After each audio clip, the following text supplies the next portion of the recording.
Break के बाद फिर स्वागत है आपका। आप देख रहे हैं हमारा खास प्रोग्राम खरी खरी और आज हमारी खास मेहमान हैं हरियाणा की मुख्य संसदीय सचिव अनीता यादव।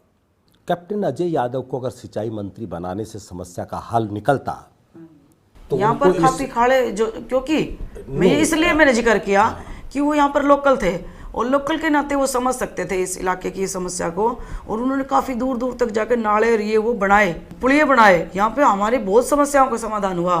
और आज भी मैं ये कह सकती हूँ कि जो इलाका पानी से वंचित था उन्होंने खुद भी जा जाकर यहाँ पर दौरा किया और काफ़ी अच्छे रिजल्ट हमारे निकले। लेकिन अब मुझे नहीं पता क्या खामियां रही होगी। उनको इस पद से क्यों हटा दिया गया? अब ये नहीं पता कि भाई ये तो समय समय पर जिम्मेवारियाँ एक दूसरे की बदलती रहती है। अगर सारी जिम्मेवारी इन्हीं के पास रहेंगी तो फिर दूसरे लोग भी बन के आए। अगर वो समस्याओं का हल कर रहे थे, इलाके के लोग संतुष्ट थे, हम यहाँ संतुष्ट थे, फिर भी उनको बदल दिया गया, इसके पीछे क्या राजनीति? ये तो हाईकमान का फैसला है कि समय समय पर मान सम्मान बदलता रहता है। उनकी अपनी वो है, सोच है कि किसको जिम्मेवारी कब कितनी देनी है। मान सम्मान तब बदला जाता है जब विभाग में काम नहीं हो रहा हो। काम हो रहा है, अभी भी हो रहा था। हाँ। तब फिर क्यों बदल दिया? आप क्या सोचते हैं? जैसा कि मैं ये सोचती हूँ, मुझे नहीं पता किसी के क्या क्या आकलन होते हैं, लेकिन मैं ये कहना चाहती हूँ कि जो ये मंत्री हैं समय समय पर, जैसे इसका महेंद्र प्रताप जी का डिपार्टमेंट फूड एंड सप्लाई बदला गया, फिर आ गया। मैडम किरण चौधरी का वो हटाया, वो फिर दे दिया गया।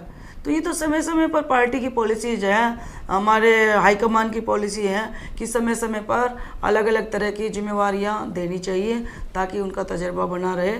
जैसे कि अफसरों को भी देते रहते हैं। आज एक अफसर, कल कमीशन इसका था, जो ये इलेक्शन कमीशन की जो वो थी, और आज उसको सुमिता मिश्रा को हमारा डायरेक्टर बना दिया। तो इस तरह की जिम्मेवारियां, कल आप हो सकता हो कि मेरा जो CPS का दूसरा जो महिला एवं बाल विकास है ये बदल दे। ये सब उनके अधिकार क्षेत्र की बात है कि उनको क्या ठीक लगा क्या ठीक नहीं लगा। लेकिन मुझे ये लगा कि यहाँ पर जो कार्य करना चाहिए था तो वो लगभग सुचारू रूप से, हमारे खाले हैं, नाले हैं, ये जो ब्रिज है, एक दो नहरों के ऊपर पुलिये हैं, ये काफ़ी हद तक कैप्टन साहब ने यहाँ पर सुलझाए। और मुझे ये लगता है कि कहीं ना कहीं उधर भी जिम्मेवारी देने में वो मंत्री भी कुछ ना कुछ सुधार ही रहे होंगे। तो इसलिए ये तो कोई छोटे दिमाग की बात है अगर हम ये जिक्र करें तो कि भाई उनका क्यों बदल दिया। हो सकता है हाईकमान मेरा ही कोई कुछ बदल दे। आपके जवाब पर एक सवाल कर रहा हूँ। आप CPS हैं। हाँ जी। आप अपने विभाग को पूरी तरह से देखते हैं? हाँ, देखते हैं। रोजाना आप रिपोर्ट लेती हैं? बिल्कुल लेते हैं, लगभग। अगर आपको 5 बार 7 बार 10 बार अगर ये रिपोर्ट मिले कि फला अफसर काम नहीं कर रहा, निकम्मा है, तो आप पॉलिसी क्या बनाएंगी? इस निकम्मे अफसर को बदल दो या नहीं? मैं तो चीफ सेक्रेटरी को चिट्ठी लिख देती हूँ, अगर भाई इसको सजा दो, सस्पेंड भी करो। रिपोर्ट के आधार पर बदला ना आपने? हाँ जी, हाँ जी। तो हवा में तो पॉलिसी नहीं बनाई ना आपने? ना, हवा में देखो। तो हाई कमान हवा में कैसे पॉलिसी बनाएगा? नहीं, हम जैसे व्यक्तिगत कहते हैं कि जी हमारा ये अफसर ठीक नहीं है या ये है, इस तरह की शिकायतें आ रही हैं या लोगों को सुन नहीं रहा, तो उसमें हम अपनी बात रखते हैं और काफ़ी हद तक हमारा सुलझावा हो भी जाता है। या फिर अफसर ठीक आ जाता है, लाइन पे आ जाता है। वार्निंग मैं खुद भी दे देती हूँ, मको मान जाओ, सुधर जाओ, नहीं सुधरा। हाँ, मैं कह देती हूँ ये बात तो, क्योंकि हम तो जमींदारों के बच्चे हैं। हमने, लोगों ने हमारे को चुन के भेजा है और उनका किसी तरह से कोई हनन होता है तो घनी वो ज़्यादा चीफ मिनिस्टर के पास शिकायत ना करके मैं तो खुद भी कह लेती हूँ अपने अधिकारियों से, भाई सुधर जाओ, मान जाओ, कि ना मानना तो बता। वो मान भी जाते हैं, सुनने भी लग जाते हैं लोगों को। नहीं तो मैं तरीकाओं से हाँ, ये भी कह लेती हूँ। जी हाँ। अगली बात आपने पूरी कर दी।